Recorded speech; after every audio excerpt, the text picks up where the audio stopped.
पूरे 15,000 देने। और कितने पैसे देने होंगे इन डकैतों को? अस्पताल में लूटने का धंधा खोल रखा है। बेटी एडमिट है, इलाज चल रहा है, पैसे तो देने पड़ेंगे ना। ये ससुराल वाले भी ना बेटियों को मायके में इसलिए छोड़ जाते हैं कि उसकी प्रेगनेंसी और डिलीवरी का सारा खर्चा माँ बाप उठाए। हाँ?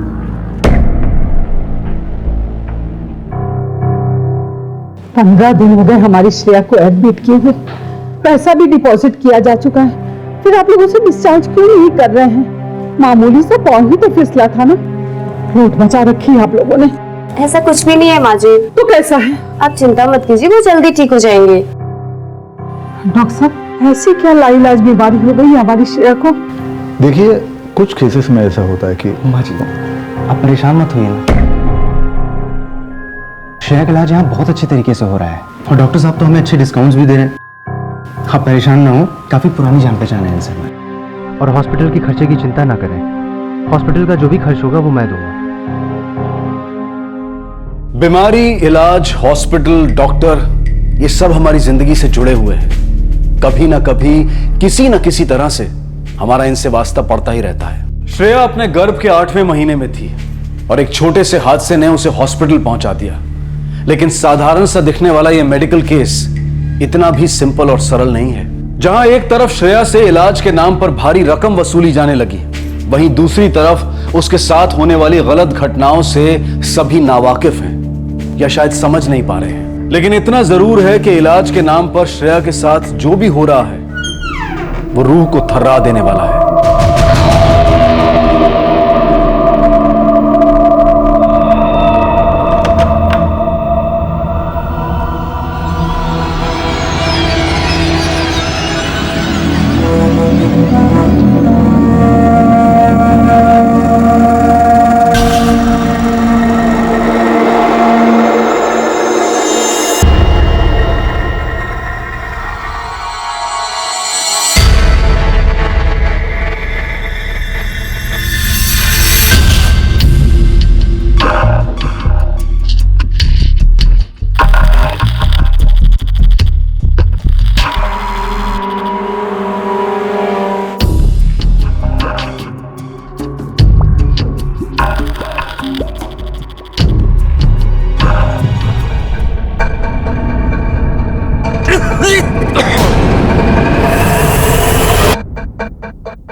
तबीयत तो ठीक है ना?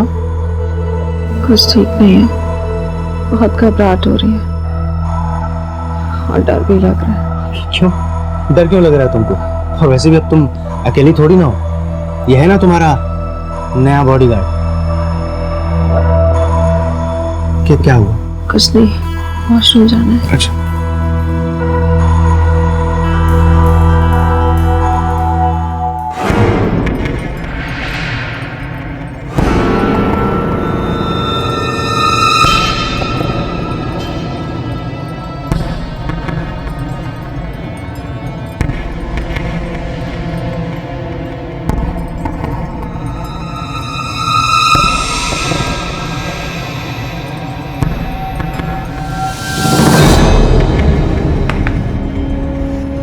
अज्जू, क्या हो रहा है सर? हाथ की सफाई नहीं, कॉरिडोर की सफाई करो। ये डॉक्टर, मेरे को मालूम है मेरा काम, मेरे को मत सिखाओ। काम मालूम है तो काम करो, टाइम मत वेस्ट करो। तुमको कितना 3 साल हुए ना इस हॉस्पिटल में, मेरे को 12 साल हुए, समझा ना? मेरे को मत सिखाओ। क्या? काय नाही, मला शिकवतो।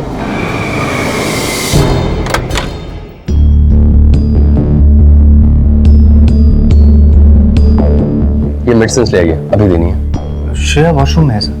कोई बात नहीं, सिस्टर आ रही हैं, आप मेडिसिन ले आइए।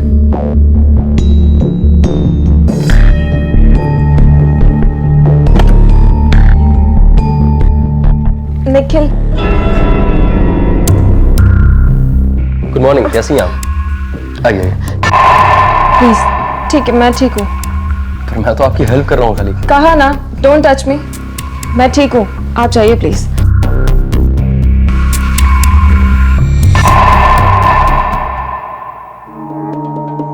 अरे माँ, अरे कीर्ति, अच्छा हुआ तू आ गई। मैं तो आ गई, अपनी क्वीन विक्टोरिया कहाँ है? नर्स अंदर चेंज करा रही है। माँ एक बात बता, ये डॉक्टर ने यहाँ किराए पे रूम देना शुरू किया है क्या? अरे 3 हफ्ते हो गए अपनी श्रेया को यहाँ। पाँव में मोच ही तो आई थी और ड्यू डेट तो माँ अभी आगे है ना। श्रेया बच्चा क्या हुआ है तुझे 3 हफ्ते से यहाँ? माँ बच्चे तो हमने भी जने हैं ना, ऐसे 4 हफ्ते पहले से थोड़ी कोई एडमिट करता है। बिल्कुल सही कहा आपने। आप श्रेया की बड़ी बहन कीर्ति। डॉक्टर इतने दिन से क्यों एडमिट करके रखा है इसे, बताएंगे आप? Young lady, good morning. नींद आई रात को? Doctor Singh, would you please से समथिंग? हुआ क्या है श्रेया को और कितने दिन और रखना है यहाँ पर? अगर ये अपना ख्याल नहीं रख पाती तो हमें इसका ख्याल रखना पड़ेगा ना। मतलब रीजन क्या है इसे यहाँ रखने का? कॉम्प्लिकेशंस। 34th वीक है। 8वें महीने में इस तरह से गिरने से क्या होता है ये आपको बताने की जरूरत नहीं है। आपने भी बच्चे डिलीवर किए हैं ना। Now would you please excuse अस, मुझे इन्हें चेक करना है। आपको जो भी सवाल पूछने हैं आप मेरे केबिन में आके पूछ सकते हैं, प्लीज।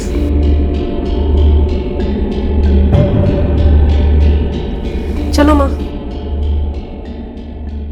Nurse, gloves.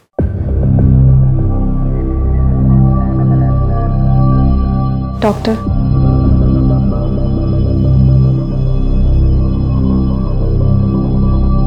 हितेन, तो 216 नंबर के पेशेंट की सोनोग्राफी रिपोर्ट आई होगी, जाके जरा चेक करो तो। ठीक है सर। सॉरी डॉक्टर, मैं हितेन के प्रेजेंस में कंफर्टेबल फील नहीं करती हूँ बिल्कुल भी। No issues, I understand. Thank you. बेटा कीर्ति देखो, डॉक्टर सिंह हमारे फैमिली डॉक्टर हैं। 15-20 सालों से हम उन्हें जानते हैं। पर अंकल फिर भी कोई इतना बेटा तुम खामखा टेंशन ले रही हो। वो एक खानदानी डॉक्टर है, बहुत ही ज़हीन आदमी है, तुम बिल्कुल चिंता मत करो।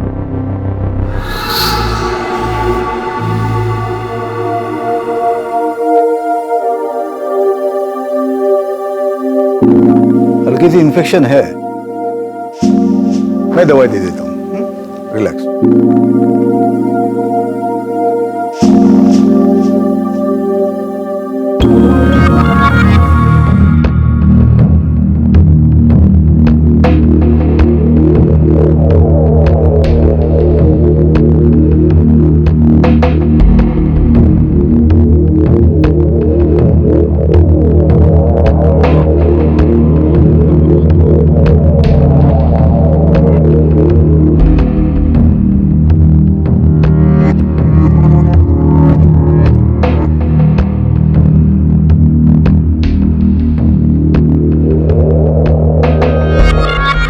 देखिए टेस्ट रिपोर्ट तो आ गई है, थोड़ी सी कॉम्प्लिकेशंस है।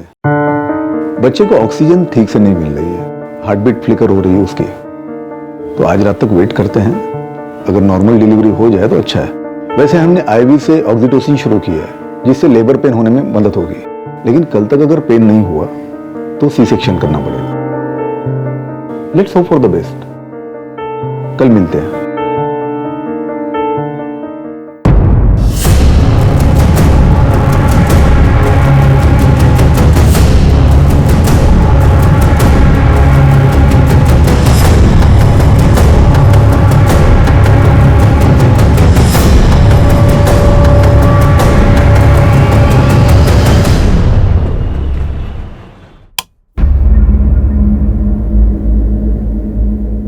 Good morning young lady.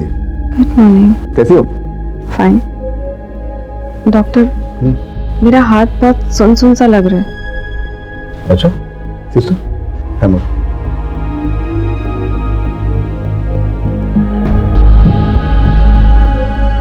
कुछ फील हो रहा है? थोड़ा थोड़ा।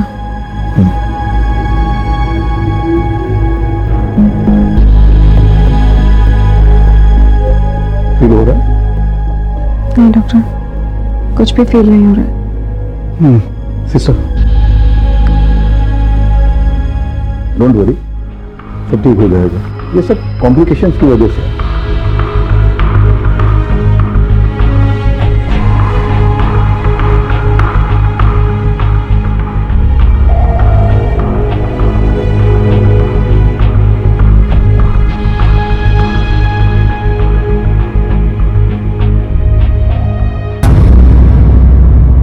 डॉक्टर साहब। Yes doctor. Congratulations, it's a boy. But complications थोड़ी सी बढ़ गई है। क्या हुआ डॉक्टर? बच्चा रो नहीं रहा था, बच्चे के लंग्स काफी वीक है, तो हमने उसे एनआईसीयू में शिफ्ट कर दिया। हाँ, और श्रेया को भी हमने आईसीयू में शिफ्ट कर दिया। डोंट वरी, सब ठीक हो जाएगा।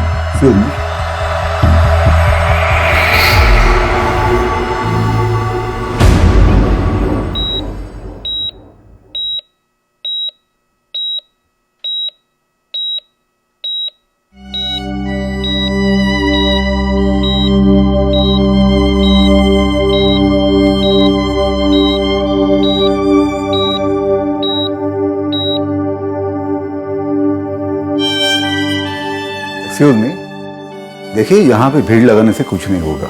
आईसीयू में पेशेंट से मिलने का टाइम सुबह 9 से 10 और शाम को 5 से 6 बजे का है। आप लोग प्लीज रिसेप्शन में बैठिएगा, please.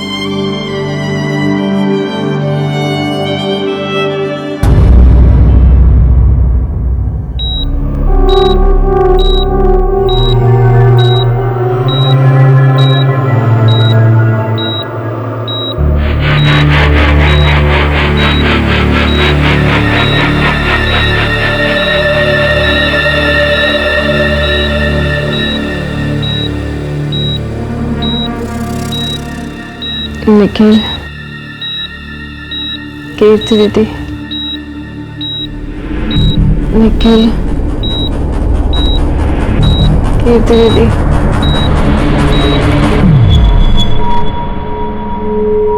Hi Nikhil. Hello sir, आपसे एक जरूरी बात करनी है सर। श्रेया के कमरे में कल कोई घुस गया था और कुछ करने की कोशिश कर रहा था। आईसीयू में? हाँ। It's not possible. Is she sure? Yes sir. लगा होगा, मेडिसिन की वजह से ऐसे डिल्यूशंस होते हैं काफी टाइम। पर ऐसा डिल्यूजन हो कैसे सकता है डॉक्टर? अब कहना क्या चाहती है? मैं सिर्फ इतना कहना चाहती हूँ कि वो जरूर डॉक्टर हितेन होगा। व्हाट? जी हाँ, श्रेया को उसका आसपास में रहना बिल्कुल पसंद नहीं है और मुझे उसी पे डाउट है। डॉक्टर हितेन इस हॉस्पिटल के काबिल डॉक्टर है, वो ऐसा कभी नहीं कर सकते। लेकिन डॉक्टर, जब श्रेया खुद से कह रही है। अगर आप लोग इंसिस्ट कर रहे हैं तो डॉक्टर हितेन को इस केस से हटा देता हूँ। Please sir. Okay, I will do it right away, don't worry. बहुत अजीब सा लग रहा है, प्लीज आप मुझे घर ले चलिए। यहाँ कुछ तो गलत हो रहा है मेरे साथ माँ। दवाइयों की वजह से थोड़ी बहुत घबराहट होती है। याद है ना तुझे, जब मुझे टाइफाइड हुआ था तो कितना घबराती थी मैं। ये सब बातें अपने दिमाग से निकाल दे और जल्दी से जल्दी ठीक होने की सोच। मुन्ना को तेरी जरूरत है ना।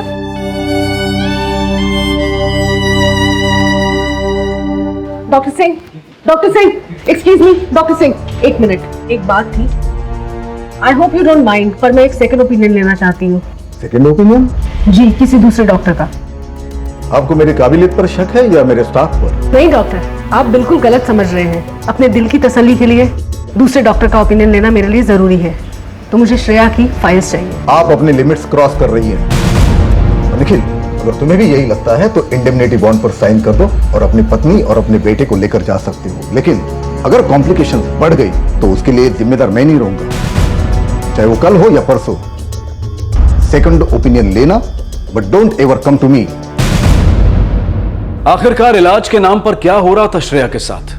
अचानक उसे इतनी सारी कॉम्प्लिकेशंस ने कैसे घेर लिया और कैसे उसका स्वस्थ बच्चा गंभीर रूप से बीमार पड़ गया? क्या यह मेडिकल नेग्लिजेंस थी या फिर कुछ और? श्रेया किससे डर रही थी और कौन था वो शख्स जो रात के अंधेरे में श्रेया के कमरे में घुसकर उसके जिस्म के साथ घिनौना खिलवाड़ कर रहा था? जो कुछ भी उसके साथ हो रहा था उसे वो महसूस तो कर रही थी, पर उसकी समझ में कुछ नहीं आ रहा था।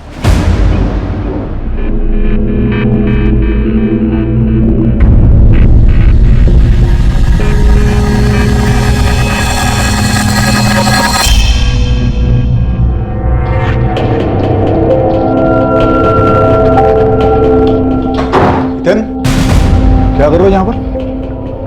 मैंने मना किया था तुम्हें श्रेया के फंसाने के लिए। पता है सर, लेकिन वो नर्स अनवेल थी और पेशेंट को injection are off this case. तुम इस केस पर नहीं हो अभी। बात समझ में नहीं आती? आखिर क्या चाहते क्या हो तुम? पेशेंट की फैमिली हम पे केस करे, ये हॉस्पिटल बंद हो जाए। आखिर क्या दुश्मनी क्या तुम्हारे मेरे साथ? आई एम सॉरी सर, लेकिन मैं तो सिर्फ केयर से आ गया था injection. Please get out.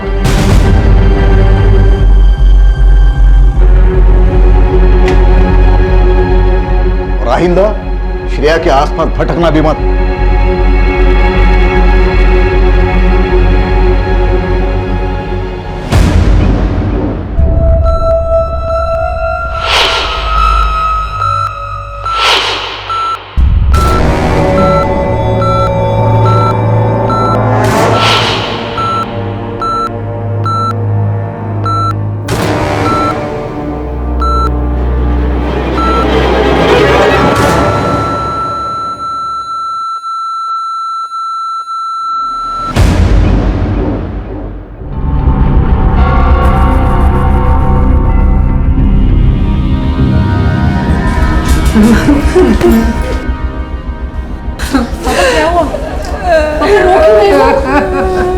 Nikhil, क्या हुआ बोलो तो। माँ आप तो बताओ क्या हुआ। माँ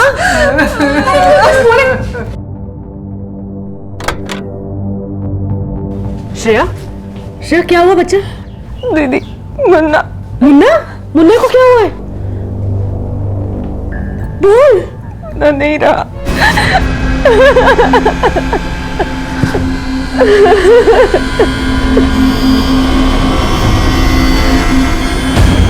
कीर्ति जी, आप इतनी श्योरिटी के साथ कैसे कह सकती हैं कि आपकी बहन के साथ गलत हो रहा है और उसके बच्चे को मार दिया गया है? मेरी बहन 8वें महीने में एक छोटी सी चोट के लिए उस हॉस्पिटल में एडमिट होती है और फिर घर वापस ही नहीं आती। वो वहीं रह जाती है और उसका बच्चा वहाँ पैदा तो होता है पर इंक्यूबेटर पे ही मर जाता है। सर क्या आपको ये सब ठीक लग रहा है? सर मैं तो पहले से इस हॉस्पिटल के अगेंस्ट थी, पर श्रेया के इन-लॉज ने मुझे इंसिस्ट किया कि उसे इसी हॉस्पिटल में एडमिट कराना है। ठीक है, लेकिन इसका मतलब ये तो नहीं कि आपकी बहन के साथ सही में कुछ गलत हो रहा है। सर हो सकता है कि आप बिल्कुल ठीक कह रहे हो, लेकिन जैसे ही मैंने डॉक्टर से सेकेंड ओपिनियन के लिए रिपोर्ट्स मांगी, उसने मुझे साफ इनकार कर दिया और फिर ऊपर से मुझे धमकाया भी कि इंडेमनिटी साइन करूं और अपनी बहन को वहां से ले जाऊं। देखिए ऐसी बात नहीं है, कीर्ति जरा सी ओवर प्रोटेक्टिव हो रही है। मैं उसकी मानसिक स्थिति समझ सकता हूँ, मुझे सहानुभूति है उससे। डॉक्टर साहब, बच्चे की मौत कैसे हुई? सांस बंद होने से। और सांस बंद होने की वजह? देखिए प्रेगनेंसी के 8वें महीने में श्रेया गिर गई थी, इसलिए कॉम्प्लिकेशंस काफी बढ़ गई थी। बच्चे की हार्ट बीट फ्लिकर हो रही थी, बच्चा पलट गया था। हमने बच्चे को बचाने की पूरी कोशिश की, लेकिन हम उसे बचा नहीं पाए। देखिए कुछ चीजें हमारे बस में नहीं होती। ठीक है डॉक्टर साहब, आप बच्चे के केस से रिलेटेड सारी रिपोर्ट्स हमें हैंड ओवर कर दीजिए। जी जरूर, अभी करवाता हूं। हेलो, हाँ नेहा, वो श्रेया की फाइल इंस्पेक्टर साहब को दे देना।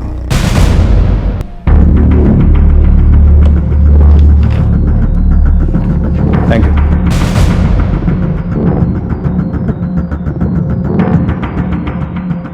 रिपोर्ट्स में तो कोई प्रॉब्लम नहीं इंस्पेक्टर, बच्चा ब्रीदिंग प्रॉब्लम के साथ पैदा हुआ और उसी की वजह से उसकी मौत भी हुई। डायग्नोसिस और लाइन ऑफ ट्रीटमेंट एकदम करेक्ट है।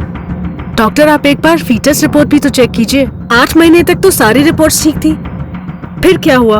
बच्चे को तो नॉर्मल पैदा होना चाहिए था। देखिए मैं आपकी परेशानी समझ सकता हूँ, पर कॉम्प्लिकेशंस हो जाती है कभी कभी। पता नहीं सर, पर मुझे बिल्कुल भी कुछ ठीक नहीं लग रहा है। 8 महीने तक सारी रिपोर्ट्स ठीक थी, तो बच्चे को तो नॉर्मल पैदा होना चाहिए था। अचानक उसकी लंग्स में कैसे प्रॉब्लम आ सकती है? और नॉर्मली 8 महीने में बच्चे पैदा भी हो जाते हैं और लंबी जिंदगी भी जीते हैं। सर मुझे लगता है कि मुन्ने के साथ जरूर कुछ गलत हुआ है। देखिए कीर्ति जी, जो आप कह रही हैं वो सही भी हो सकता है। हम भी यही चाहेंगे, अगर जुर्म हुआ है तो उसका खुलासा होना चाहिए, सजा भी मिलनी चाहिए। लेकिन ये तभी हो सकता है जब बच्चे का पोस्टमार्टम हो। उसके लिए हमें बच्चे के पेरेंट्स की परमिशन की जरूरत है, हम तभी कुछ कर पाएंगे।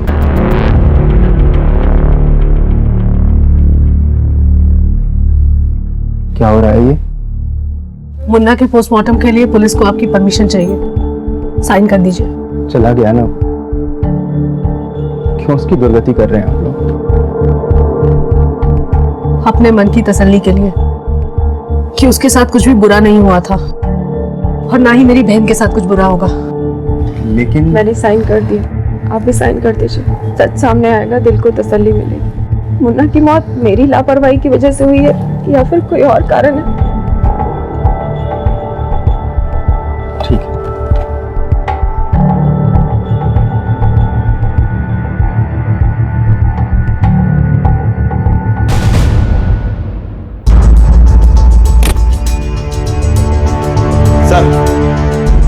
श्रेया के बेटे की पोस्टमार्टम रिपोर्ट आ गई है। उसकी मौत प्रॉपर ऑक्सीजन ना मिलने की वजह से हुई थी। उसके लंग्स काम नहीं कर रहे थे, जिसकी वजह से उसे ब्रीदिंग प्रॉब्लम भी था। ब्रेन और बाकी वाइटल ऑर्गन्स भी ठीक से फंक्शन नहीं कर रहे थे सर। उसके मोटर फंक्शंस भी ठीक से डेवलप नहीं हुए थे, जिसकी वजह उसकी मां को दी गई एनेस्थीसिया या पैथोडिन और मॉर्फिन जैसे ड्रग्स हैं। पर सर ये सब तो प्रेगनेंसी में देना मना है। बिल्कुल। फिर श्रेया को ये दवाइयां किसने दी होंगी? तुम हॉस्पिटल से उसके मेडिकल की फाइल की कॉपी लाए थे? हाँ सर। लेके आओ। सर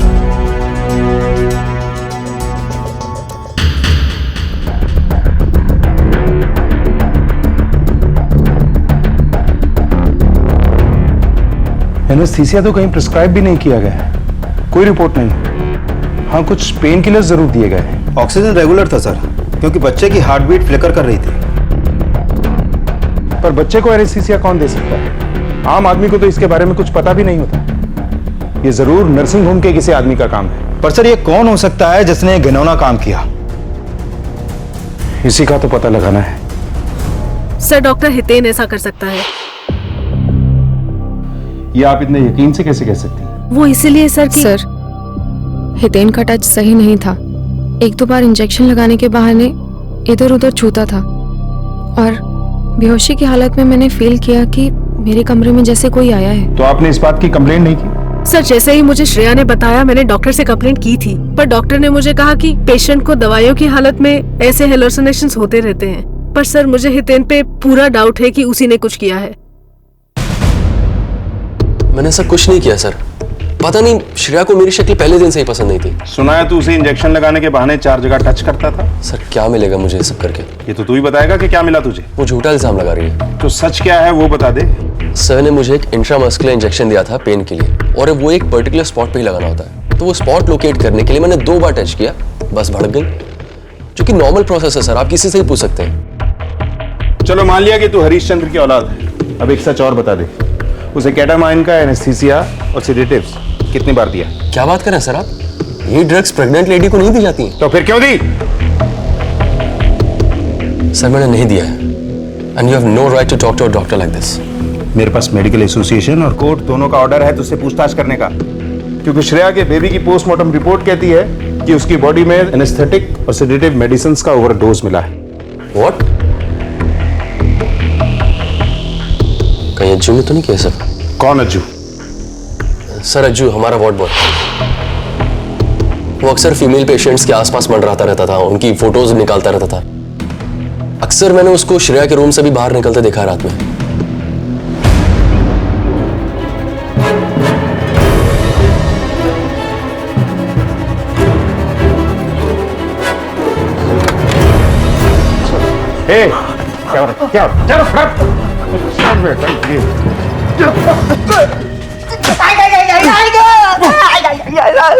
मरीजों का सेवक होकर उनका फायदा उठाता है। बेचारी बीमार लेडीज का वीडियो बनाता है। और क्या क्या कांड किए तूने इन लेडीज के साथ? मैंने कुछ नहीं किया था, मैं तो सिर्फ रात के लिए वीडियो बनाता था।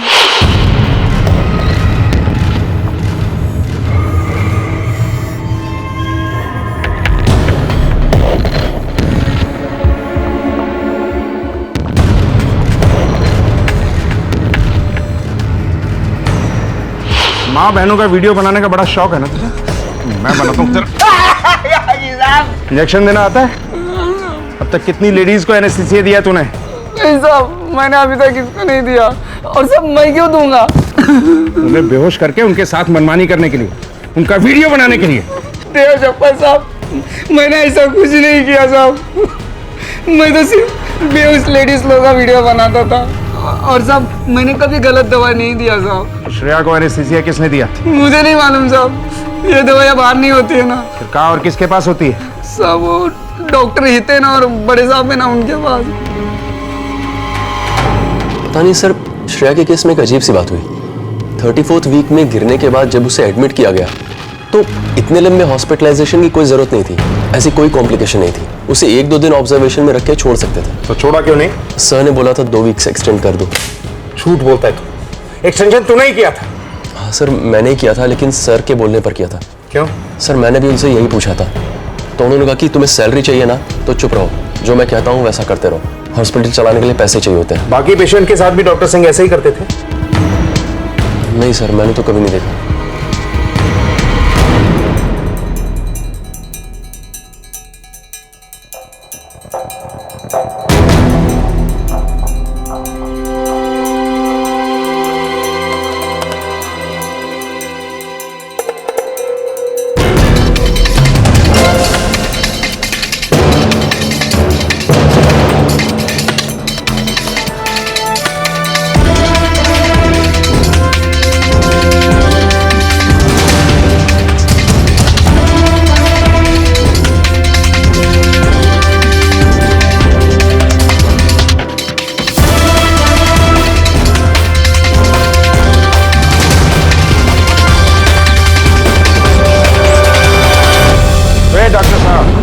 चाहिए। बहुत हो गया, लेके जाओ इन्हें।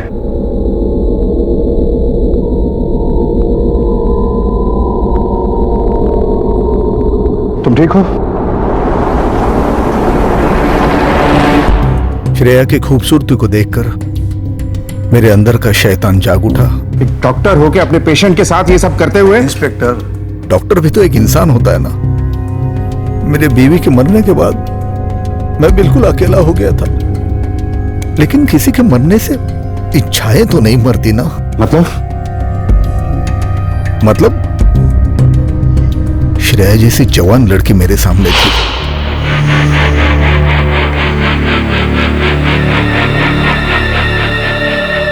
मैं खुद को रोक नहीं पाया। मैंने उसे इलाज के बहाने हॉस्पिटल में ही रोक लिया।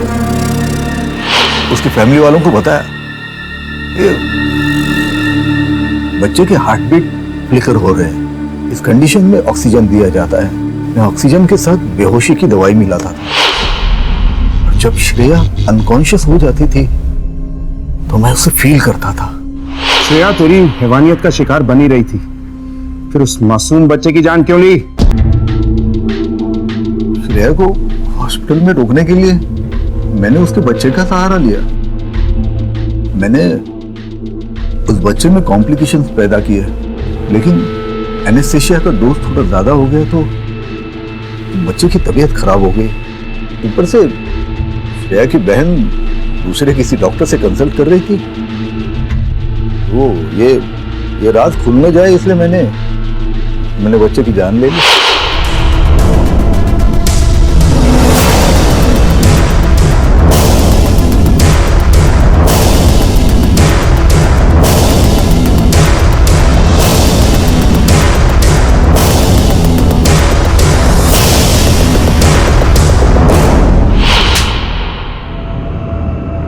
डॉक्टर के नाम पे ही विश्वास होता है, लेकिन तुम विश्वासघाती हो, रेपिस्ट हो, हत्यारे हो, जाने क्या क्या हो। I'm not a rapist! I'm not a rapist! मैं श्रेया के शरीर के साथ सिर्फ खेलता था। मैंने कभी उसके साथ सेक्स नहीं किया, क्योंकि मुझे पता था उसकी कंडीशन इतनी बुरी है कि अगर मैं वैसे करता तो मैं फंस जाता। अगर उसकी कंडीशन ठीक होती तो तू रेप करता, कर ही दिया था तूने। अगर हम लोग टाइम पर नहीं पहुंच जाते, डॉक्टर के पाक साहब प्रोफेशन पर कालिक पोत दिए तूने। अपने प्रोफेशन का नाजायज फायदा उठाया है। कैसे करेगी कोई औरत किसी मेल गायनिक पे विश्वास? Shame on you doctor, shame on you. Doctors को भगवान का दर्जा दिया जाता है, उन पर आंखें बंद करके विश्वास किया जाता है, अपनों को उनके हवाले किया जाता है इस उम्मीद के साथ कि वो उनका सही इलाज करेंगे और उनकी सेहत और जान के साथ कोई खिलवाड़ नहीं करेंगे। डॉक्टर सिंह श्रेया की बीमारी में कॉम्प्लिकेशन सिर्फ इसलिए पैदा कर रहे थे क्योंकि उनके जहन की गंदगी उनके प्रोफेशन पर हावी हो रही थी। श्रेया की शारीरिक बीमारियों के लिए तो दवाएं हैं, लेकिन डॉक्टर सिंह जैसे लोगों का मानसिक मर्ज लाइलाज है। इस मर्ज में उन्हें किसी की जान लेने तक में कोई संकोच नहीं होता। ऐसे लोग अपनी हरकतों से कभी बाज नहीं आते। उन्हें मरीज की जिंदगी और मौत से कोई सरोकार नहीं होता।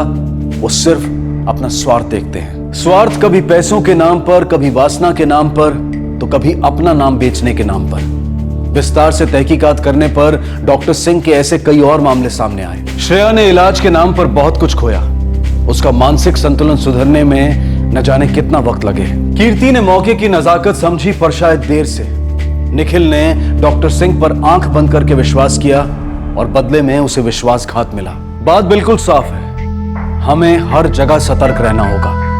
रास्ता हो, स्कूल हो, हॉस्पिटल हो या फिर कोई भी जगह हो। अब मैं अनूप सोनी आपसे विदा लेता हूं। फिर मुलाकात होगी अगले एपिसोड में एक और चौंका देने वाले केस के साथ। तब तक अपना और अपने परिवार का ख्याल रखें और देखते रहें क्राइम पेट्रोल डायल 100। सबक एक को, सीख हम सबको। जय हिंद। આપ જે સબસ્ક્રાઇબરને કોલ કરી રહ્યા છો તે હમણાં સ્વિચ ઓફ છે। મમ્મા પાપા કબ આएंगे? आ जाएंगे बेटा।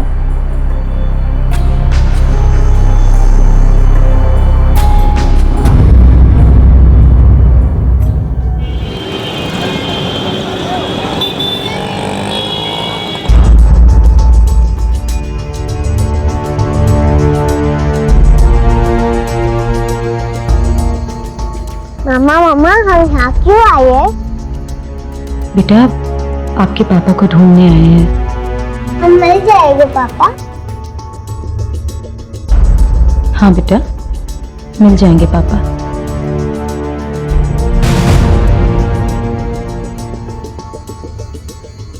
सर सुधीर हर रोज की तरह कल सुबह 9 बजे ऑफिस के लिए निकल गए थे। ये आपका बैग टिफिन रख दिया मैंने इसमें। ठीक है, बाय बेटा, पढ़ाई करना ठीक से। हाँ चलो चलो पापा को बाय करने, चलो चलो चलो जल्दी बाय बाय बाय कर दो, फ्लाइंग किस कर दो जल्दी से, फ्लाइंग किस जल्दी से बाय। सर सुधीर रोज 8-9 बजे रात तक घर लौट आते थे, लेकिन अब तक घर नहीं लौटे। उनका फोन भी स्विच ऑफ आ रहा है। मैंने ऑफिस में उनके दोस्तों को भी फोन लगा कर पूछा, लेकिन किसी को कुछ नहीं पता। इससे पहले भी कभी ऐसे बिना बताए गायब हुए? जी नहीं। आपके पास कोई कॉल आया, मतलब फिरौती के लिए या फिर धमकी द्वारा? नहीं।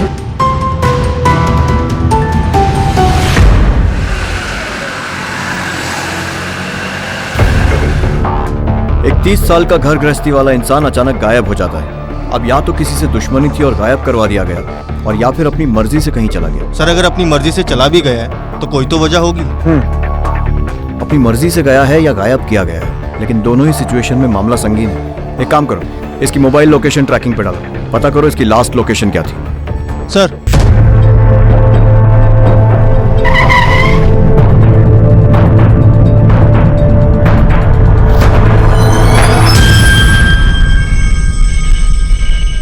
कल सुबह सुधीर कितने बजे ऑफिस आया? सर सुधीर टाइम के बड़े पाबंद थे, 9:30 बजे आ गए थे। और गया कब था? हमेशा की तरह 7 बजे। आपने देखा उन्हें जाते हुए? जी सर, मैंने उन्हें बाय भी बोला था। कुछ अलग या कुछ अनयूजुअल सा दिखा था कल या फिर पिछले कुछ दिनों में? नहीं सर, वो काम में तो बहुत अच्छा था, लेकिन हमेशा परेशान रहता था। आदतन परेशान रहता था या कोई वजह थी?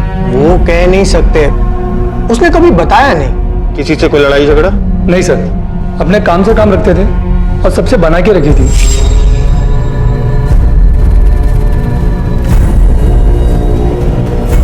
ऑफिस से निकलने के बाद वो कैसे जाते थे? साहब वो पिछले कई दिनों से तो अपनी कार लेकर आते थे, लेकिन पिछले हफ्ते से वो ऑटो से आ रहे थे और जा रहे थे।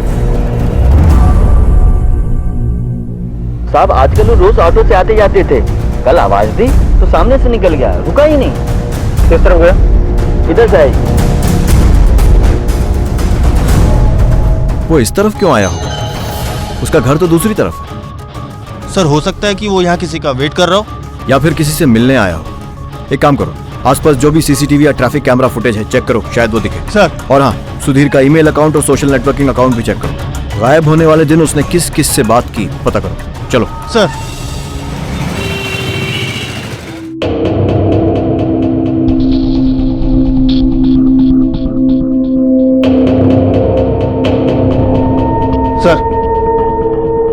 सर सुधीर जिस दिन गायब हुआ उस दिन उसने फोन पर जिस से बात करी थी उन सब से बात कर ली, उसके ईमेल्स, सोशल नेटवर्किंग प्रोफाइल्स सब चेक कर ली। और उस दिन उसका ऑफिस से निकलने के बाद किसी से मिलने का प्रोग्राम नहीं था। उसका मोबाइल फोन लोकेट हुआ?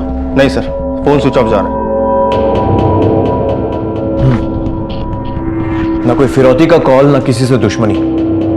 लोकल हॉस्पिटल्स में पता किया कोई बॉडी या फिर कोई मिलती जुलती लाश? हाँ सर पता किया, लेकिन कोई खबर नहीं। ये सुधीर अपनी मर्जी से गायब हुआ है या फिर इसे ऑफिस वाले भी कह रहे थे कि काफी परेशान रहता था। अब इसके गायब होने की वजह जानने के लिए इसकी परेशानी का कारण जानना बहुत जरूरी है, और वो इसके घर से ही पता लगेगा। चलो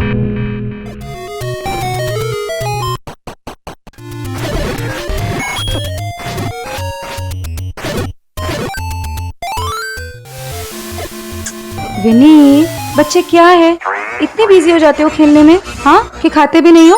बेटा चलो जल्दी से खा लो। नहीं, पापा जब आएंगे तब मैं खाऊंगी। बेटा पापा आ जाएंगे, आप खा लो ना प्लीज। पापा को फोन लगाओ ना।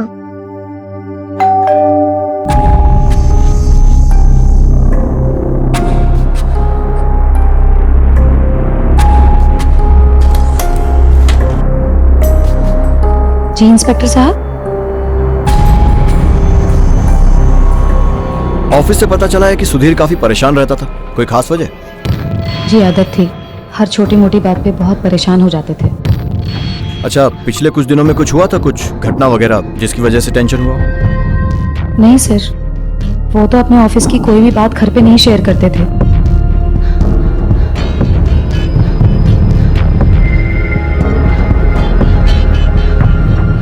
अच्छा, ये अपनी कार छोड़कर आजकल ऑटो से ऑफिस क्यों जा रहे थे? जी हमारी कार तो गैराज में है, सर्विसिंग के लिए। सर कार लेके तो नहीं भागा? उस गैराज का एड्रेस मिल सकता है? जी सर।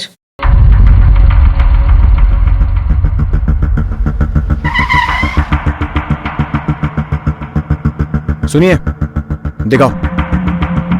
ये आदमी और इस नंबर की गाड़ी જોયું છે એમને? सर्विसिंग के लिए आई थी ये गाड़ी? हाँ साहब, आ गाड़ी आई भी थी, लेकिन सर्विसिंग के लिए नहीं, बेचने के लिए आई थी। पूरे 2 लाख रुपए लेके गया वो। भाव तोल करता तो शायद उसको ज्यादा मिलता, लेकिन वो बहुत जल्दी में था और सारे पैसे उसको कैश में चाहिए थे। ठीक है। सुधीर को अचानक इतने पैसों की जरूरत क्यों पड़ गई? हाँ सर, पैसे की बात तो उसकी बीवी ने भी नहीं बताई। कोई तो ऐसा होगा जिसे कुछ ऐसा मालूम है जिसकी अब तक किसी को खबर नहीं। पता लगा। Right sir. Excuse me. Yes sir.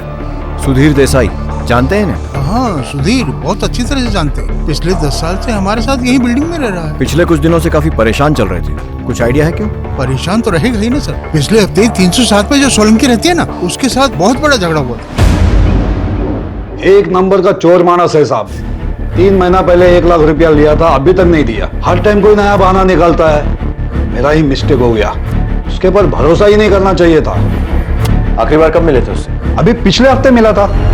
जब भी मुझे देखता है नजर बचा के चला जाता है, फोन नहीं लेता मेरा। सर आपको मिलेगा ना, मुझे बताना, केस करूंगा उसके ऊपर।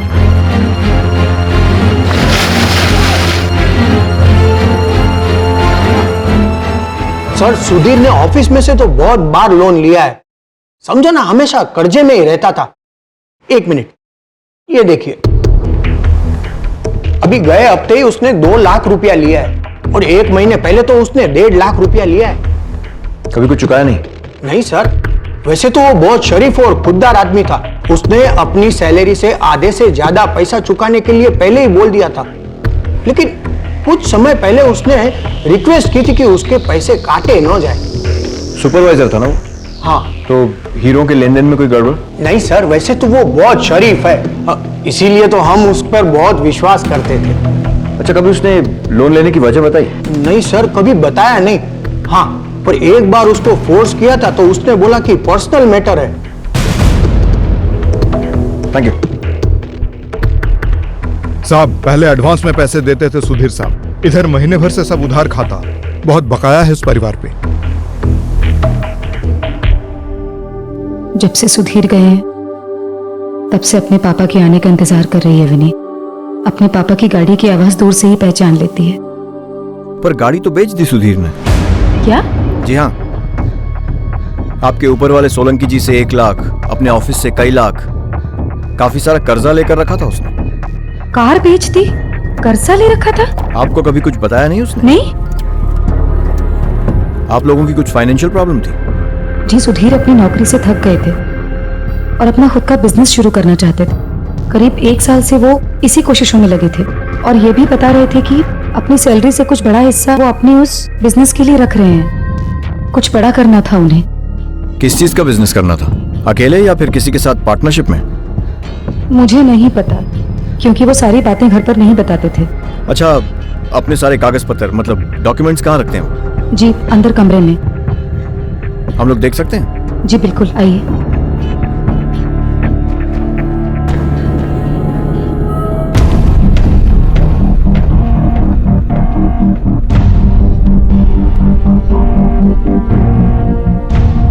एक ही छत के नीचे एक ही घर का दाना पानी, एक ही बिस्तर, पर कितना जानते हैं एक पति पत्नी एक दूसरे को। इस तेज रफ्तार जीवन में हम अपनी जिंदगियों में इतने उलझे पड़े हैं कि कहां किसी के पास फुर्सत है जीवन की बारीकियों को समझने की, परखने की। कहां फुर्सत है उन चेतावनी भरे संकेतों को देखने की जो आने वाले खतरे की ओर निरंतर इशारा कर रहे हैं। मिसाल के तौर पर क्या आप जानते हैं कि आपका कोई अपना बहुत प्यारा इस वक्त कहां है, क्या कर रहा है, किस अवस्था में है? ये शक नहीं, सावधानी है।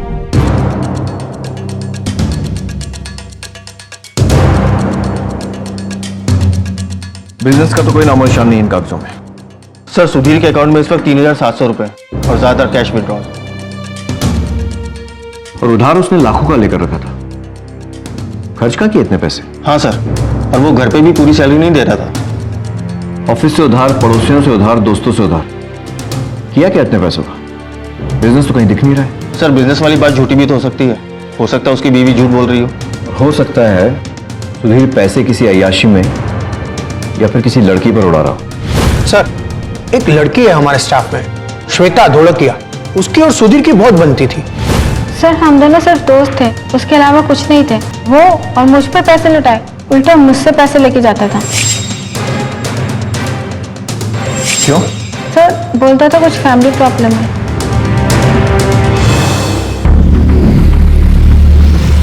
ऑफिस वाले कह रहे हैं फैमिली प्रॉब्लम और पत्नी कह रही है बिजनेस। ये आदमी मुझे कुछ ठीक नहीं लग रहा है। या तो खुद किसी मामले में फंसा हुआ है या फिर सबको फांस रहा है। सर, 4 दिन हो गए इसे गायब हुए, अब तक कोई सुराग नहीं। कहीं सुसाइड या मर्डर केस तो नहीं?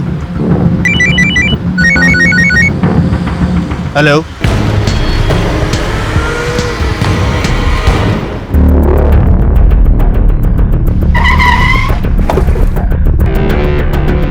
सोसाइटी के गेट पे एक बंदा खड़ा हुआ था, वो ठीक सुधीर की तरह लग रहा था। सुधीर, सुधीर! आपको पूरा यकीन है कि वो सुधीर ही था? सर जी, वो लाइट कम थी ना, इसलिए मैं देख नहीं पाया, लेकिन फिर भी मैंने उसे आवाज दी। लेकिन बंदा आवाज सुन के इस कदर भागा, सामने गली में जाके नुक्कड़ पे मुड़ गया। ठीक है, थैंक यू। सुधीर नाम सुनकर भागा, मतलब सुधीर ही होगा। सर, अपनी मर्जी से भागा होगा, इतनी उधारी भी तो थी। लेकिन अगर अपनी मर्जी से भागा है तो वापस क्यों आया? सर, हो सकता है अपनी फैमिली को लेने आया हो। एक काम करो, तुम दोनों पीछे गली में चेक करो और तुम दोनों सोसाइटी की सीढ़ियां और कॉरिडोर चेक करो। चलो।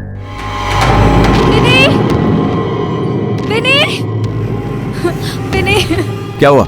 सर, इनकी बेटी विन्नी मिल नहीं रही है। घर पर थी? सर, नीचे बच्चों के साथ खेलने आई थी। 1 घंटे से पूरी सोसाइटी ढूंढ मारी, लेकिन मेरी विनी नहीं मिली। अभी 1 घंटा पहले आपसे कोई मिलने आया था? सुधीर? सुधीर? सुधीर को देखा है किसी ने यहाँ पर? देखा? नहीं सर, सुधीर तो घर पे आया ही नहीं, और मेरी विनी भी नहीं मिल रही है मुझे। कहाँ चली गई मेरी बेटी?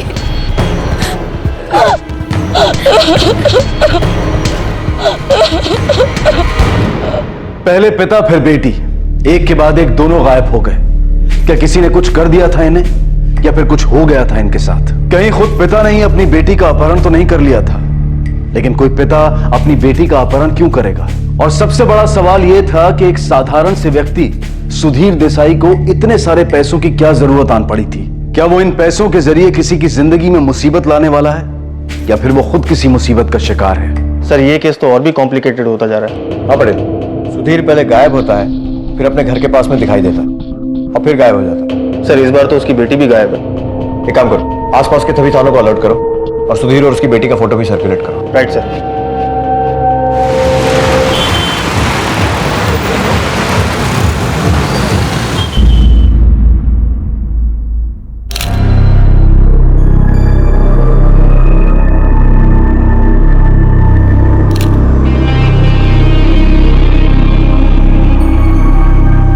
कोई जानता है इन्हें? सर, ये तो शीतल जी हैं, डाइवोर्सी थी, अकेली ही रहती थी।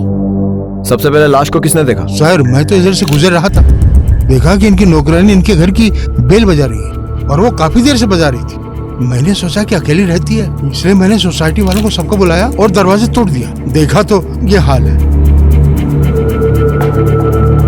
सर, लगता है चोरी हुई है। काफी सारा सामान इधर उधर बिखरा पड़ा है। सर, देखने पे ऐसा लगता है इनका सिर इस मेज से टकराया होगा और एक्सेस ब्लीडिंग होने की वजह से इनकी मौत हो गई, और इनके शरीर पर काफी हाथापाई के निशान भी हैं। मौत का समय बता सकते हैं? सर, अप्रॉक्स समय तो पोस्टमार्टम की रिपोर्ट आने के बाद ही पता चलेगा, बट 19 से 20 घंटे हो गए होंगे शायद। मतलब उसी समय के आसपास जब विनी गायब हुई थी? हाँ सर, और उसी वक्त सुधीर बिल्डिंग में देखा गया था। एक काम करो, लाश को पोस्टमार्टम के लिए भेजो। ये मिसेस शीतल और सुधीर का कोई ना कोई कनेक्शन जरूर है। सर ऐसा भी तो हो सकता है कि सुधीर ने मिसेस शीतल को मारा हो और उसके बाद अपनी बेटी को लेकर फरार हो गया हो। वजह सर एक काम करो, घर का कोना कोना छान मारो। सोसाइटी में जो तीनों घटनाएं हुई हैं इनमें कोई ना कोई कनेक्शन है, ढूंढना होगा। और साथ में मिसेस शीतल का होम टेलीफोन और मोबाइल रिकॉर्ड निकलवाओ। पता लगाओ कहीं उनसे भी सुधीर ने कोई पैसे का लेन देन तो नहीं किया। Right sir.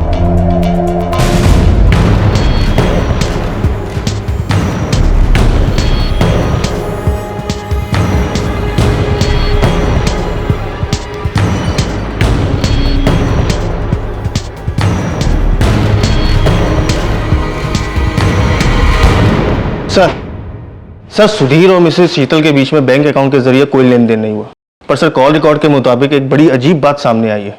सर मिसेस शीतल कुछ नंबर के साथ लगातार संपर्क में थी। सर एक नंबर सोचने लायक है।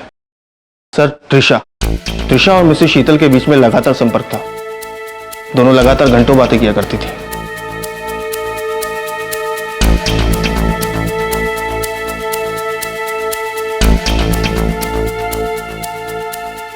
पटेल, 27 मई की शाम को शीतल भट्ट का मर्डर हुआ। जिस समय त्रिशा अपने घर में थी जो विनी गायब हुई, तो त्रिशा का शीतल के मर्डर से कोई कनेक्शन लग नहीं रहा है। सर सुधीर भी उसी दिन सोसाइटी में देखा गया।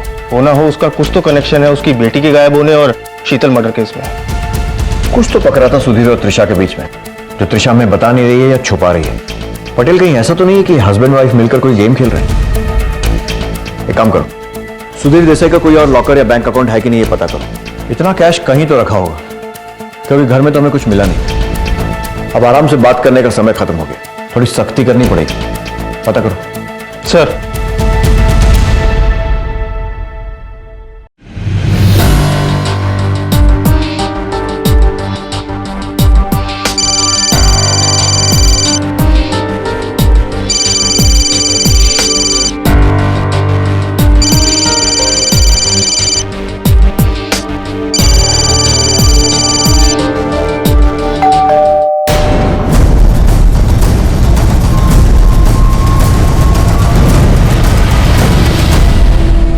सर सुधीर की फाइनेंशियल डिटेल्स चेक की हमने। एक सैलरी अकाउंट है और एक जॉइंट अकाउंट उसकी बीवी के साथ, इसके अलावा और कुछ नहीं। पर सर एक अकाउंट और मिला है, पिछले 1 साल में उस अकाउंट में पैसे डाले गए। पैसे डालने वाला एक ही इंसान है, मुंबई का विनीत। एड्रेस मिल गया सर।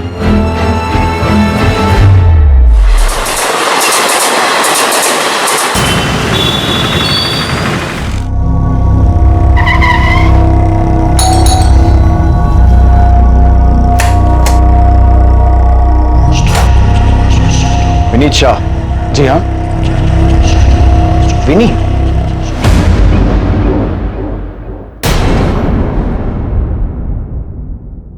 मैं सुधीर का बचपन का दोस्त हूँ। क्या चल रहा था उसकी लाइफ में? कुछ हफ्तों से वो बहुत परेशान था, बहुत कर्जा ले रखा था उसने, और उसका मानसिक संतुलन भी कुछ बिगड़ा नजर आ रहा था सर। क्यों, कोई खास वजह? शुरू में तो उसने कुछ बताया नहीं सर, बोल रहा था कुछ प्रॉब्लम है, पर एक दिन वो अचानक मुंबई आ गया सर। मैं सुधीर का बचपन का दोस्त हूँ। क्या चल रहा था उसकी लाइफ में? कुछ हफ्तों से वो बहुत परेशान था, बहुत कर्जा ले रखा था उसने। शुरू में तो उसने कुछ बताया नहीं सर, बोल रहा था कुछ प्रॉब्लम है, पर एक दिन वो अचानक मुंबई आ गया सर। जिंदगी नर्क कर रखी है उस औरत ने। इतना लालच, पैसे की ऐसी भूख, तुम सोच भी नहीं सकते विनीत। बीवी है वो तुम्हारी, क्या बोल रहे हो तुम? ठीक बोल रहा हूं मैं। इतने लोगों से कर्जा ले रखा है मैंने, तुमसे भी तो लिया है, सब त्रिशा के लिए। अब वो बोल रही कि कुछ भी करो 9 लाख रुपए लेके आओ, नहीं तो क्या, नहीं तो खुद जान दे देगी और मेरी बेटी विनी को भी जहर तक मार देगी। क्या बोल रहे हो तुम? कहां से लाओ पैसे? मैं गाड़ी बेच दी मैंने, 2 लाख मिले उसको दे दिया। अब नहीं होगा मुझसे, अब ये सब नहीं होगा मुझसे। मैं इस औरत के साथ नहीं रह सकता, थक गया हूं मैं, पागल हो जाऊंगा। मन करता है कि जान दे दूं मैं अपने। संभालो अपने आप को।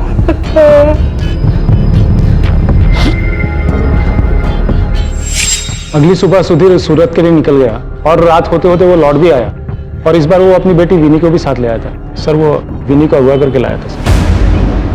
विनीत, लो इसको भी साथ लेकर आया मैं, नहीं तो वो औरत इसकी भी जिंदगी बर्बाद कर देगी।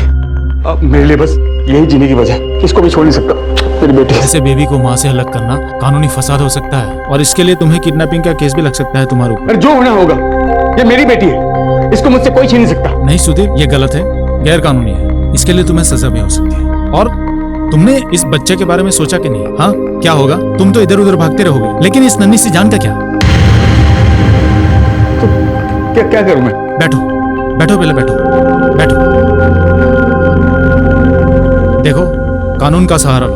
बीवी से नहीं बनती ना तो कोर्ट में लीगली डिवोर्स ले लो। बच्ची की कस्टडी के लिए कोर्ट में अपील करो ना तुम। मेरी एडवाइस शायद सुधीर को सही लगी और वो 28 को सूरत के लिए निकल गया और विनी को हमारे पास छोड़ गया सर। ना तो वो उस रोज लौटा, ना ही अगले दिन। हमने उसे फोन करने की भी ट्राई की पर उसका फोन स्विच ऑफ बता रहा था सर। हम लोग पुलिस को खबर करे सोच ही रहे थे, पर आप लोग। सुधीर की बीवी को 9 लाख रुपयों की जरूरत क्यों पड़ गई? कुछ बताया उसने? सर, हर बार की तरह उसने कोई एग्जैक्ट वजह तो नहीं बताई, पर सर वो बता रहा था कि जीने मरने वाली सिचुएशन है सर। और अब सुधीर और त्रिशा दोनों गायब हैं। ये जीने मरने वाली सिचुएशन क्या थी सुधीर की?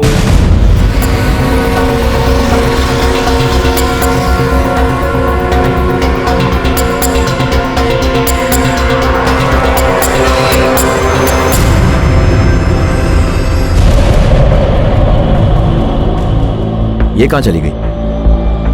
सुनिए, कहां गई है ये? सर जी, मैंने खबर न थी, पर कल तक तो यही थी ये। घर की तलाशी के लिए सर्च वारंट निकलवाओ।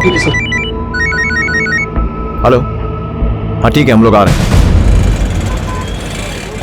सर, पीछे शीतल भट्ट के घर की तलाशी में उनके घर के पास एक और मोबाइल मिला था सर। इसमें एक ऐसा नंबर था जिस पर वो घंटों रेगुलर बातें करती थी और सर किसी भी दिन तो इस नंबर पर 3-4 घंटे में 20-20 बार बातें करती थी। किसका नंबर है? पता लगा रहा हूँ। त्रिशा का कोई पता चला? नहीं सर, कुछ पता नहीं चला।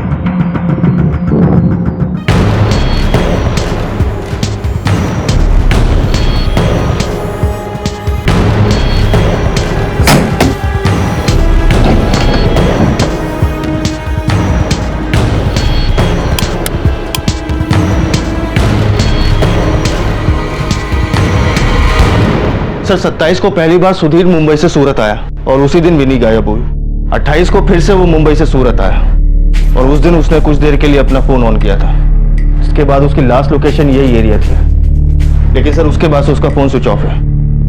एक काम करो, अच्छे से पूरे घर की छानबीन करो, एक एक कोना तलाशो। सर।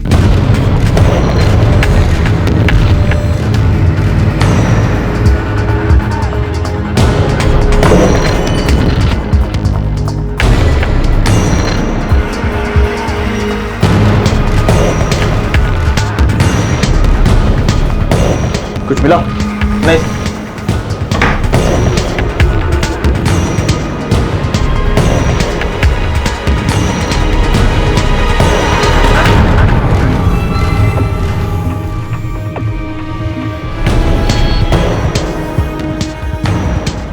पटेल, ये फ्रिज का सारा सामान बाहर क्यों पड़ा हुआ है?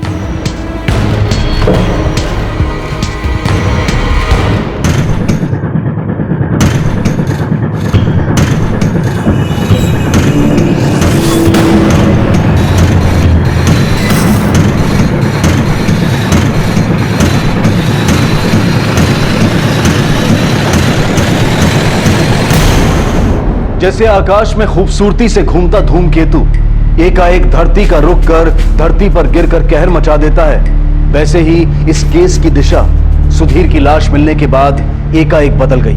संदेह के घेरे में अब सुधीर नहीं बल्कि उसकी बीवी आ गई। लाश का मिलना, त्रिशा का गायब हो जाना इस केस को एक नई दिशा देने लगा। सर, सुधीर की पोस्टमार्टम रिपोर्ट।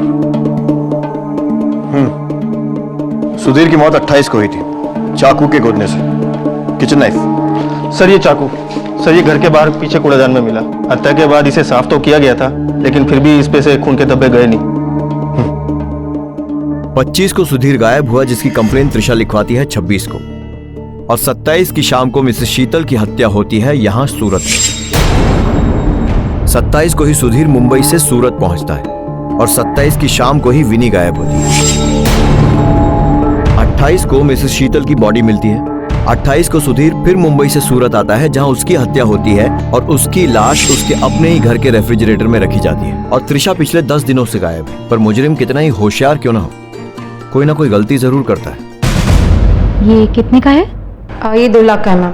अच्छा, और सेट्स दिखाएंगे? जी। ये वाला कितने का है? ये 1.5 लाख आएगा। और कुछ ऑप्शंस होंगे आपके पास जो लेटेस्ट डिजाइन हो?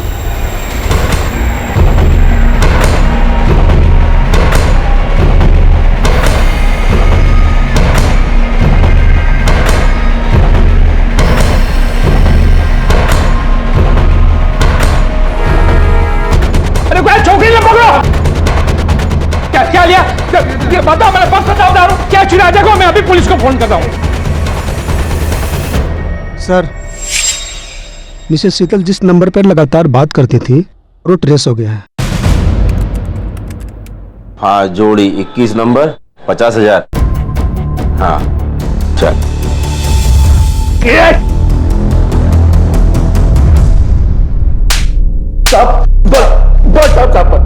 साहब मैं मानता हूँ मेरा सट्टे का धंधा है साहब। वो बुढ़िया, वो शीतल मैडम, वो मेरी पुरानी क्लाइंट थी साहब। उसका तो पूरा खर्चा ही सट्टे से चलता था साहब, और कभी डीलिंग में भी कोई प्रॉब्लम नहीं आई साहब। मारा क्यों उसको?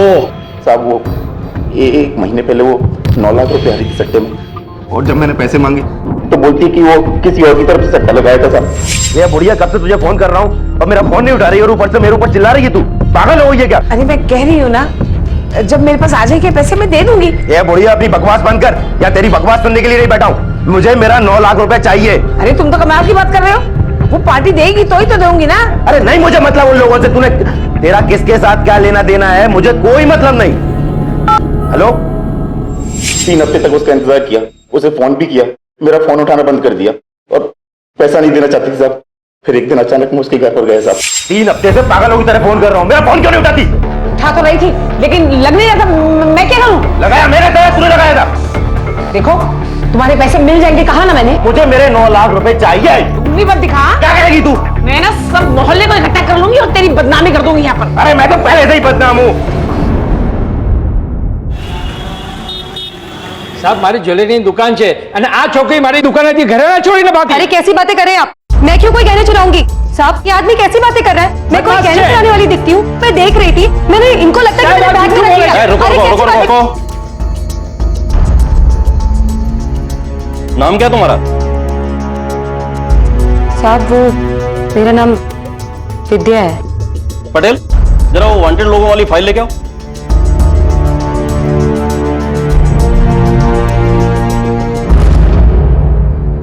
साहब मैंने कुछ नहीं किया है, वो मेरे बच्चे मेरे इंतजार कर रहे हैं घर पर। प्लीज मुझे जाने दीजिए।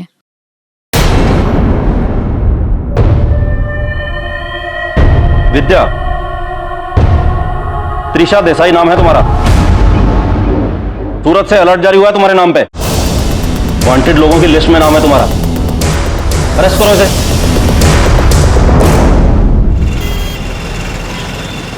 सुधीर देसाई, जानता है इसे? नहीं साहब। त्रिशा देसाई, सुना ये नाम? त्रिशा? नहीं साहब, एक तो हम लोग का धंधा ऐसा साहब, रोज न जाने कितने नाम सुनते हैं साहब, कुछ याद ही नहीं रहता साहब।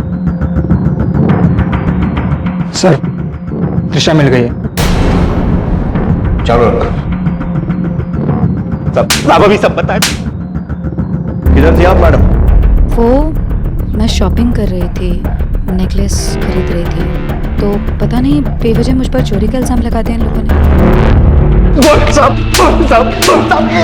याद आया? हाँ बोल। शीतल मैडम 9 लाख रुपए हारी थी सट्टे में साहब। मैंने जब उससे पैसा मांगा तो उसने कहा कि मैंने ये त्रिशा की तरफ से लगाया ये सट्टा। तुझे पता है तेरे पैसे त्रिशा ने लगाए थे? अरे कौन सी त्रिशा? मैं किसी को जानता ही नहीं। मैंने तुझे पैसा दिया था और तुझसे पैसा लूंगा। सुधीर की कमाई से सिर्फ घर चलता था।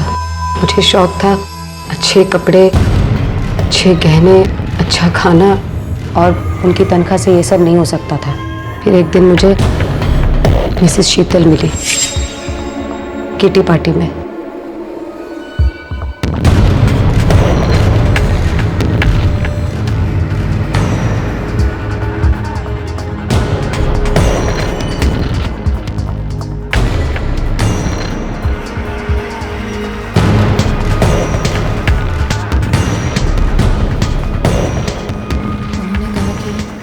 बताती हूँ तुझे कि ज़्यादा से ज़्यादा पैसे कैसे कमाते हैं।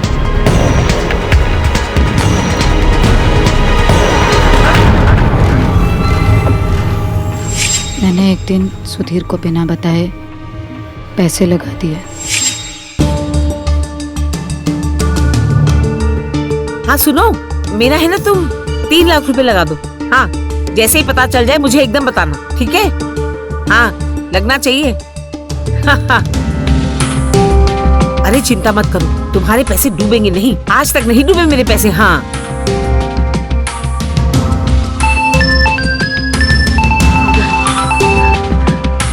हेलो, क्या 6 लाख?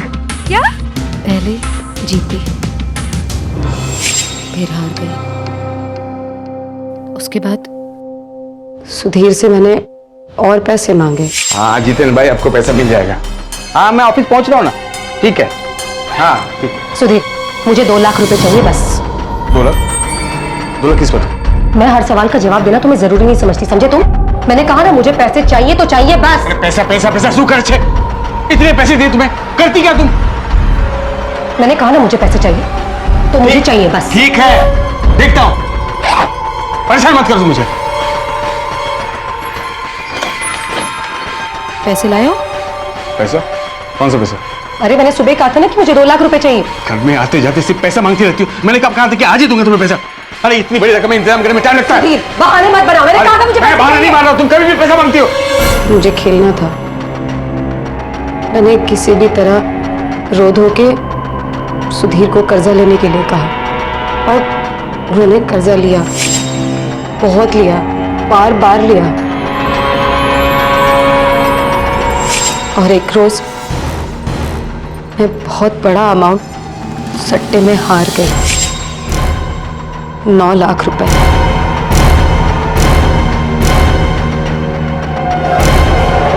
दर्द दूसरी तरफ मिसेस शीतल फोन कर करके मुझे धमकियां देने लगी, पैसों के तगादे मारने लगी। मुझे कुछ समझ में नहीं आ रहा था। मैंने सुधीर से भी और पैसों की मांग की। ये क्या, सिर्फ 1 लाख? मैंने 2 लाख मांगे थे ना। हाँ तो मेरे से जितना हो सका मैंने किया ना।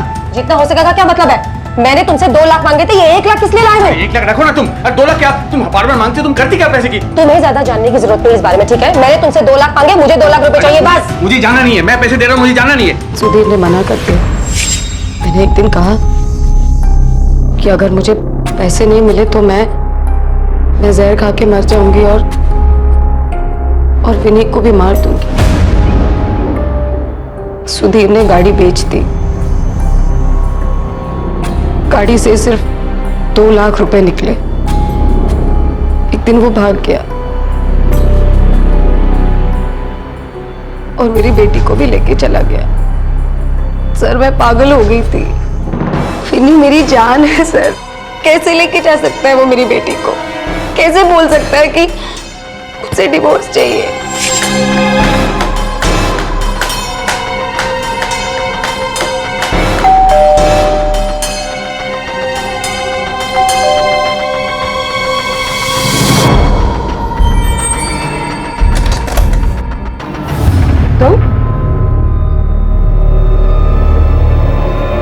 सुधीर, विनी कहाँ है? सुधीर, मैं कुछ पूछ रही हूँ, विनी कहाँ है? सुधीर बोलते क्यों नहीं हो? विनी जहां पर भी है ठीक है, तुम्हें उसकी चिंता करने की जरूरत नहीं है। और अब मुझे तुम्हारे साथ नहीं रहना, मुझे डिवोर्स चाहिए। क्या? हाँ, मेरी जिंदगी बर्बाद करके रख दी तुमने, बस अब मैं सहन नहीं कर सकता। सुधीर, सुधीर ये कैसी बातें कर रहे हो तुम? सुधीर, मैं वादा करती हूँ सुधीर, मैं दोबारा ऐसा नहीं करूंगी और मैं सट्टा भी नहीं खेलूंगी। I promise. प्लीज, मैं तुम्हारे और विनी के बिना नहीं रह सकती। झूठी हो तुम जैसी औरत माफी के काबिल नहीं हो। तुम्हें सिर्फ पैसा चाहिए, पैसा। तुम्हारा पति बच्चा सब पैसा है। सुधीर, तुम मेरे साथ ऐसा नहीं कर सकते सुधीर, समझे? नहीं कर सकते ऐसा तुम, समझे? चाकू साफ किया और फेंक दिया। फिर सुधीर की लाश को फ्रिज में डाल दिया।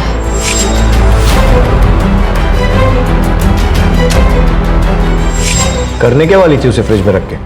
उसको काट के टुकड़े करती और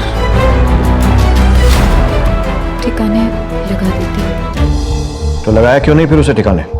वो उस रोज मिसेस शीतल की लाश मिली थी तो सोसाइटी में हंगामा हो गया था। मुझे मालूम हो गया था कि ये सट्टे वाले मुझे नहीं छोड़ेंगे,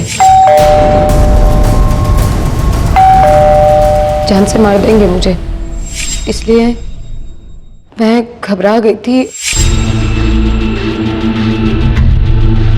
और घर बंद करके मैं भाग गई। ऐसे भी नहीं थे मेरे पास, इसलिए नेकलेस चोरी करने गई थी।